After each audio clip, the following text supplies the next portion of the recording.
السلام عليكم ورحمة الله وبركاته. يا رب تكونوا دايما في أحسن حال. يا رب نستكمل معا أفضل حدث وأكبر حدث رياضي في العالم كله، كأس العالم قطر 22. النهاردة كان عندنا 3 مباريات النهاردة، إنجلترا وإيران الساعة 3، والسنغال وهولندا الساعة 6، وأخيرا ويلز وأمريكا الساعة 9. من أمتع المباريات الحقيقة النهاردة ويلز وأمريكا الحقيقة. يعني نبدأ مباراة إنجلترا وإيران النهاردة. المنتخب الإنجليزي قدر يستغل أخطاء كارلوس كروش، قدر يستغل بطء المنتخب الإيراني، قدر يستغل أخطائهم وتمركزهم في الخط الدفاعي. النهاردة يعني حاجة غريبة، شيء غريب، منتخب إيران يعني بدأ المباراة متراجع دفاعيا بشكل غريب جدا. النهارده المنتخب الإيراني كان بيلعب بطريقة 5-3-2، حاول في الأطراف اللي كان بيلعب عليها منتخب إنجلترا، لكن ضغط سلبي بدون فائدة، مش عارفين يطلعوا بالكورة، يعني مش عارفين يطلعوا بالكورة خالص. يعني تخيل يعني أول تسديدة للمنتخب الإيراني في آخر 10 دقايق، يعني تخيل حاجة خارج التوقعات الحقيقة. يعني وانجلترا النهارده كانت قدرت تستغل الاخطاء الدفاعيه، وقدرت تستغل التمركز الخاطئ تماما من المنتخب الايراني. كانوا بيلعبوا بطريقه 3-4-3 مع تكوين مثلث هجومي مكون من ساكا وستيرلينج، وطبعا خطوره المهاجم الخطير هاري كين. قدروا يخترقوا من خلال الباكين وعرضيات ساكا، وقدروا يستغلوا الشوط الاولاني ويسجلوا 3 أهداف. بدأ المنتخب الانجليزي في التهديف في الدقيقة 35 عن طريق بيلينغهام، ثم ساكا في الدقيقة 43، ثم في الدقيقة 62 عن طريق نفس اللاعب ساكا. ده كان شوط اول يعني كان جميل جدا من جانب المنتخب الانجليزي طبعا، وكان يعني افضل اداء، وقدروا يستغلوا تمركز المنتخب الايراني زي ما قلت لحضراتكم، وده كان عبء كبير. يعني كروش حط النهارده نفسه في ورطه، كبيره خلال الشوط الاول، وصعب المباراه على نفسه. يعني هو حتى لو هيحب يعدل الامور خلال مثلا الشوط الثاني، لا، انت صعبت المباراة على نفسك وخرجت الشوط الاولاني خسران 3-0. يعني انت حطيت نفسك في ورطة كبيرة جدا. قدر يعني في الشوط الثاني كروش حاول يعدل النتيجة، بس ما عملش حساب سرعات انجلترا خصوصا من على الاطراف. يعني ما عملش حساب انجلترا عندهم طبعا السرعات، سواء ستيرلينج او سرعات ساكا، وطبعا الهداف هاري كين. كانت عاملين مباراة كبيرة طبعا. النهارده كانت مباراة كبيرة. انجلترا سجل 3 أهداف في المرتدة بالشوط الثاني، ولأن لاعيبة إيران سيئة بالتمركز، راشفورد شارك النهارده كجناح يمين وسجل هدف وصنع هدف. انجلترا خطيرة جدا في تغيير اتجاه من الكرة من اليمين للشمال والعكس، والدليل على أداء إيران السيء، سجلوا هدفين من أخطاء انجلترا. يعني حتى الأهداف اللي سجلوها دي من أخطاء المنتخب الإنجليزي، من أخطاء إنجلترا، وليس من جمل. يعني مش جمل ملعوبة عشان نقول إنجلترا، قصدي إيران هي اللي ترجع ويعملوا مثلا جمل أو تكتيك معين يرجعوا بيه المباراة. لا، الأهداف اللي جابوها، الهدفين اللي جابوهم النهارده من أخطاء من المنتخب الإنجليزي. وهارد لك النهارده كروش، لكن لازم يعرف ان كاس العالم غير كاس الامم الافريقيه. لازم يهاجم منظم لعيبته ويخليها افضل من كده، لازم يبص للمباريات اللي بعد كده، ولازم ينظم اللعيبه ويمركز اللعيبه افضل من كده بكتير. طبعا النهارده نتيجه كبيره جدا على منتخب ايران 6-2 النهارده، نتيجه كبيره. يعني كروش لازم يعدل من نفسه لو حابب يعمل شغل في البطولة، وحابب يعدل من موقفه في البطولة. وكان عندنا المباراة التانية النهاردة، مباراة السنغال وهولندا. النهارده المنتخب السنغالي الحقيقه النهارده يعني للاسف السنغال عانت هجوميا كتير النهارده في غياب النجم المنتخب الاول ساديو ماني. الحقيقه ساديو ماني النهارده مؤثر كتير جدا جدا على خط هجوم السنغال. نفس سيناريو محمد صلاح في روسيا 2018. وطبعا يعني الحقيقه يعني غيابه مؤثر جدا، غياب ساديو ماني عن كاس العالم.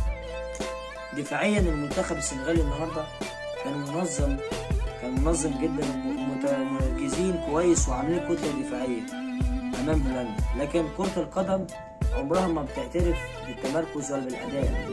كره القدم اهداف يا صديقي، كره القدم اهداف. بسبب خطأين من مندي هولندا سجلت هدفين وفازت بالمباراه.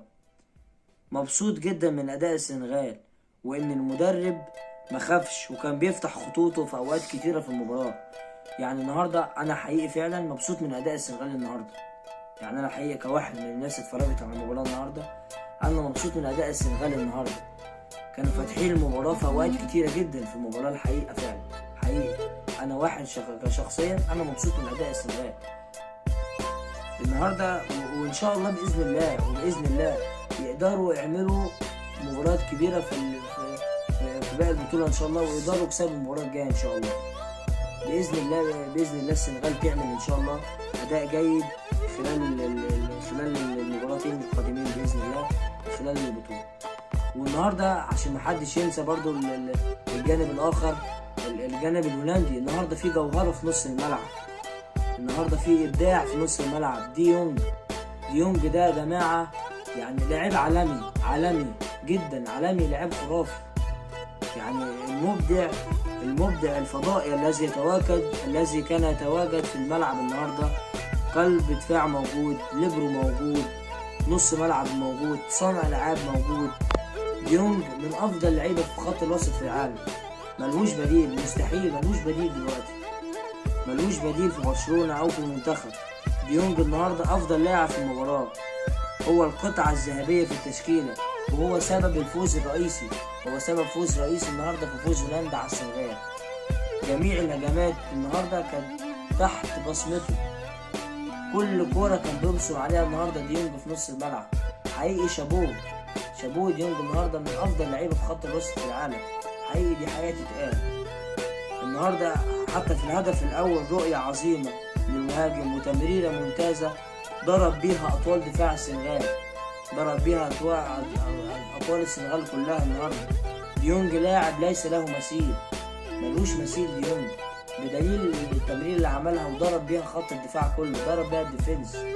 من امتع ومن افضل لعيبه في نص الملعب اللي ممتعك الكره في رجل حرير، تتلف في حرير. يعني حقيقي فعلا من افضل اللعيبه في المباراه النهارده ديونج الحقيقه.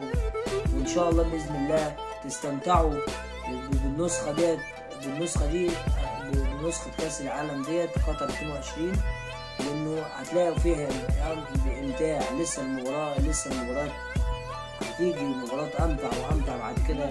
لسه هنشوف فرنسا طبعا، هنشوف بلجيكا، وهنشوف طبعا المنتخب البرازيلي السامبا، وهنشوف الارجنتينا ليونيل ميسي، هنشوف الجوهره طبعا الارجنتينيه، وهنشوف المباراه بعد كده. استنوا امتاع وابداع في قطر 22. ونيجي للمباراه الاخيره اللي كانت معانا النهارده، مباراه امريكا وويلز. حقيقي فعلا النهارده من امتع المباريات في البطوله حتى الان. مباراه امريكا وويلز من امتع المباريات في البطوله حتى هذه اللحظه. النهارده يعني كانت كوره جميله، كوره ما وقفتش دقيقه واحده، رتم سريع، والكوره مش بتقف من المنتخبين. عندهم الرغبه في الفوز، وعندهم الرغبه في الفوز رغم المباراه خلصت بنتيجه 1-1 في النهايه بالتعادل. بس الفرقتين عندهم رغبه في الفوز، والكوره ما وقفتش دقيقه واحده النهارده خالص.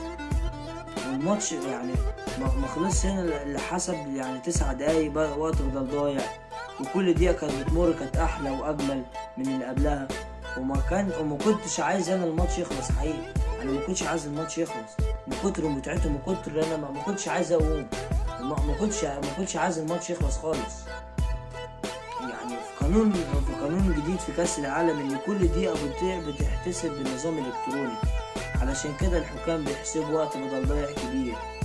وشكلنا هنشوف نسخة كأس عالم نار، هنشوف نسخة كأس عالم نار النهارده بجد، يعني حقيقي هنشوف نسخة كأس عالم نار النهارده. المنتخب الويلزي النهارده يعني فيه برضو عندهم نقطة علامة استفهام شوية، رغم ان كان فيه جدين من المنتخبين عندهم نقطة الفوز، رغم ان برضو المنتخب الويلزي فيه عندهم نقطة في خط الدفاع شوية، في مساحات كبيرة خصوصا مع الأطراف، في مساحات كبيرة جدا النهارده بين الاتنين سنتر باكس، رغم انهم بيلعبوا 3-4-3، لا في مساحات كبيرة في خط الظهر في خط الديفنس.